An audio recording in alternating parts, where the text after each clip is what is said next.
Good morning students. आप लोगों ने बचपन में राजा रानी की कहानियाँ सुनी होंगी आपके दादा दादी नाना नानी से। तो ये कहानी जो है उसी राजा रानी से रिलेटेड है। इसमें एक छोटा सा बच्चा रहता है ध्रुव, जो 5 वर्ष का रहता है। तो आज हम लोग इस चैप्टर में ध्रुव के बारे में पढ़ेंगे, ठीक है। तो किसी समय की बात है, एक राजा रहता था। उस राजा का नाम क्या था? उत्तानपाद था। और राजा की 2 रानियां थीं, सुनीति और सुरुचि, जिसमें से बड़ी रानी का नाम था सुनीति और जो सबसे छोटी रानी थी उनका नाम था सुरुचि। बड़ी रानी का जो स्वभाव यानी क्या होता है? व्यवहार।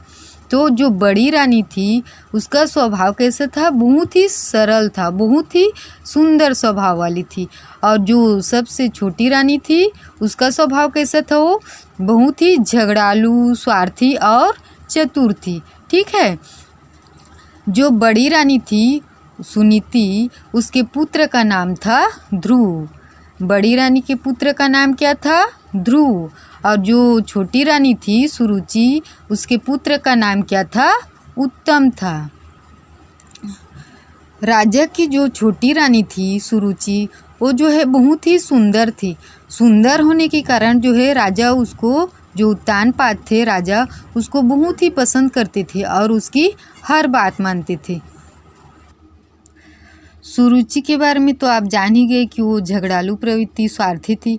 तो जो है वो क्या कि अपने जो पुत्र था उत्तम, उसको जो है वो राजा बनता हुआ देखना चाह रही थी। इसीलिए उसने क्या किया, जो बड़ी रानी थी सुनीति को और ध्रुव को जो है घर से धक्का मार के निकाल दिया, ठीक है।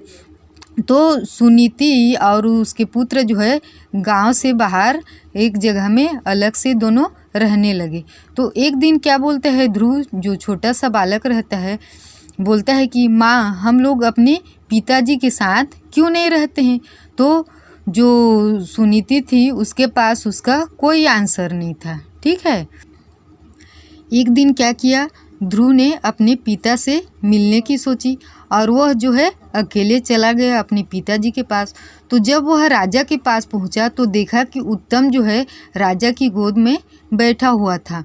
तो ध्रुव की भी इच्छा हुई कि मैं भी उनकी गोदी में बैठूं। तो वहाँ पर सुरुचि थी रानी, उसने जो है उसको राजा की गोदी में बैठने नहीं दिया और उसे धक्का मार दिया और बोली कि अगर तुम्हें यह जगह चाहिए तो तुम्हें क्या करना पड़ेगा? कठोर तपस्या करनी पड़ेगी और जो है अगले जन्म में तुम्हें मेरे कोख से पैदा होना पड़ेगा।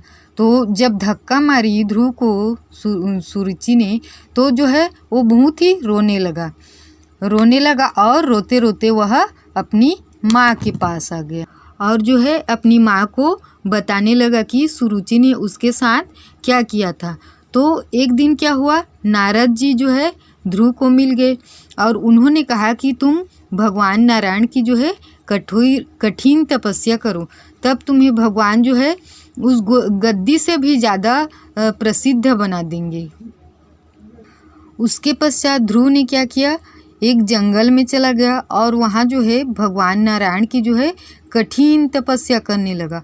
और पहले तो उसने एक अच्छी सी जगह ढूंढी जहाँ पर वो बैठकर जो है तपस्या करने लगा और बिना खाए पिए सर्दी गर्मी बरसात को सहन करते हुए वह जो है भगवान विष्णु की जो है आराधना करने लगा। घोर तपस्या से भगवान विष्णु जो है प्रसन्न हो गए और बोले ध्रुव को, आंखें खोलो, बोलो तुम्हारी क्या इच्छा है। तो ध्रुव ने कहा, जो स्थान पिता की गोद से भी ज़्यादा सर्वोपरि हो, मैं वह स्थान चाहता हूँ। तो भगवान नारायण बोले, तुम्हारी जो है सभी इच्छाएं पूर्ण होगी और आगे चलकर तुम जो है पूर्व दिशा में एक चमकीले तारे के रूप में स्थान प्राप्त करोगे और जो है दुनिया जो है तुम्हें ध्रुव तारा के नाम से जानेगी। जब ध्रुव जो है तपस्या से लौट आया और अपनी माँ को सभी बातें बताई कि भगवान ने प्रसन्न होकर क्या क्या आशीर्वाद दिया। तो जब जो है ध्रुव बड़ा हो गया तो उसने जो है अपने पिता के स्थान को प्राप्त किया और वो जो है राजा बन गया।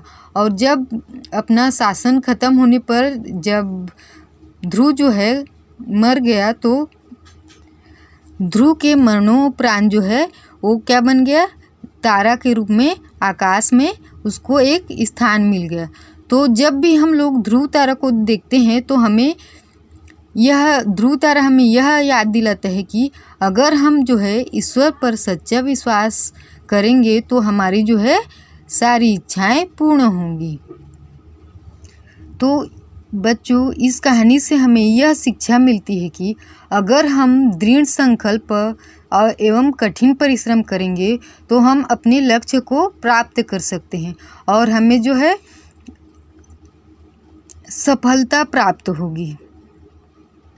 जिस प्रकार ध्रुव ने जो है कठिन तपस्या करके भगवान को प्रसन्न कर लिया, उसी प्रकार जो है हम कठिन परिश्रम करके अपने लक्ष्य को प्राप्त कर सकते हैं और अपनी इच्छाएं पूर्ण कर सकते हैं।